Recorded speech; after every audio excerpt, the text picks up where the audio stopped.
Hey guys, how's it going? Laura with Garden Answer. We are on Mackinac Island in Michigan right now. We are here for the Proven Winners Grand Garden Show, and we are here standing in front of Chestnut Cottage. I've been able to tour groups of people through this garden all afternoon, and I really want to show you guys around. So first thing, when you walk through this garden, if you look to my right, you see a huge tree. This is a chestnut tree, and then if you look to my left, which is the way we will be walking, you will see another chestnut tree, and that is why this garden is called Chestnut Cottage.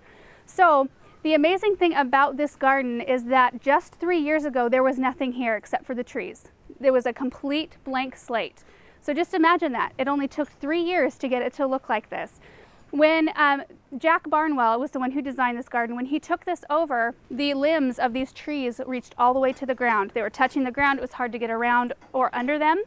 So they had to do some severe limbing, just cutting the limbs up and really thinning the canopy of the tree out because it was creating so much dense shade that they had a hard time even growing a blade of grass under here. So after they did a bunch of tree maintenance, they were able to start in. So they had to start with some soil amending and then watering, some irrigating to kind of bring it back up to a plantable state. So you'll see a bunch of different just beautiful colors and textures worked in throughout this garden. You can tell it's kind of a part shade garden. There's ferns and hostas and hydrangeas, astilbes.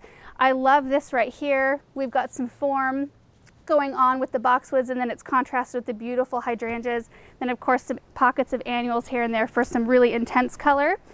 And then if you take a close look at these flower beds, you see the intense use of ground covers, and that's on purpose because it really creates a low maintenance garden. It helps suppress weeds. It just prevents the need to mulch all of the time.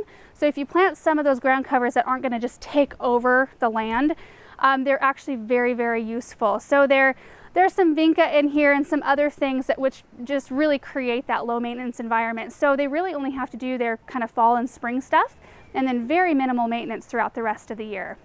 So here we have some Astilbe, which we think is a variety called Visions, and it's gorgeous. It's making me jealous because I have a hard time growing Astilbe in our climate, and it's just loaded with pollinators. Like there's been bumblebees all over on it all day long. There's one right down here too. So fun. Then if we move a little bit further down this way, you'll see how they've created kind of this little pocket in the garden, this little room. And this is the view that really makes me amazed that this garden is only 3 years old. I mean, look at the plantings, the hydrangeas and the roses, and there's some grasses and daylilies in there and lilac. I mean, just so full and beautiful. It makes me feel like I need to get with it in my garden. Like mine needs to look like this in 3 years.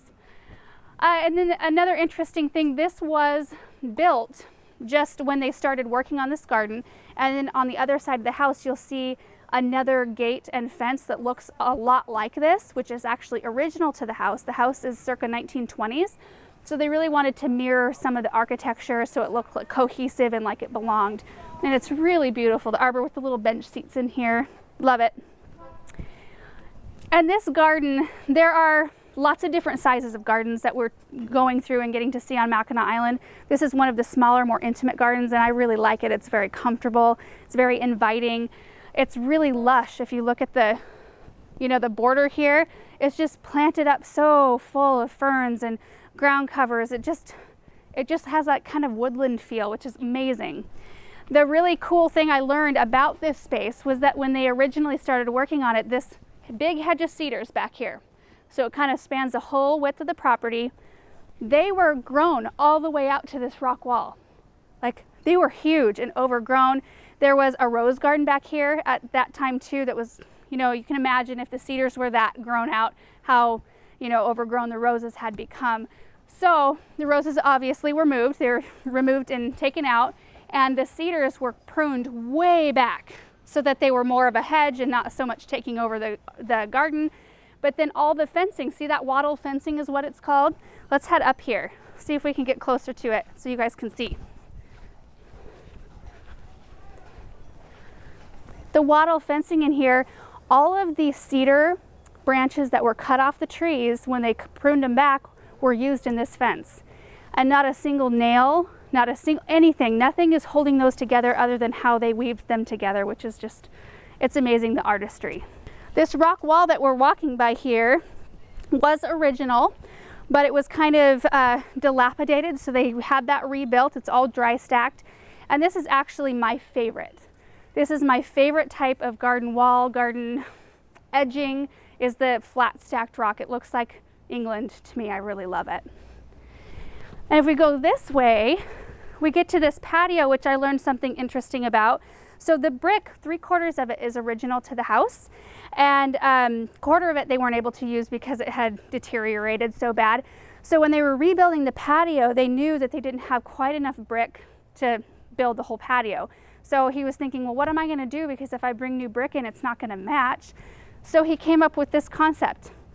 And I know it's kind of dappled shade, I hope you can see, but there's a brick rug built into the middle of this patio, so a very on-purpose way to design new brick into an old area. And it's interesting that this brick is actually growing the moss better than the other brick, so it's really taking on that rug look. Really, really cool. I've never seen that before. All of the layers, all of the different terrace layers and different textures, and it's just so beautiful. It makes me want to figure out ways to create that depth. It really draws your eye back, and just, you know, we've got a really flat garden, so this is really inspiring to see the different levels and how they've created that. So if we head around this side of the corner, we'll see a beautiful climbing hydrangea right here. So you can see the blooms up top really well. There's a few down here. But what was amazing to me, you guys need to check out this bark.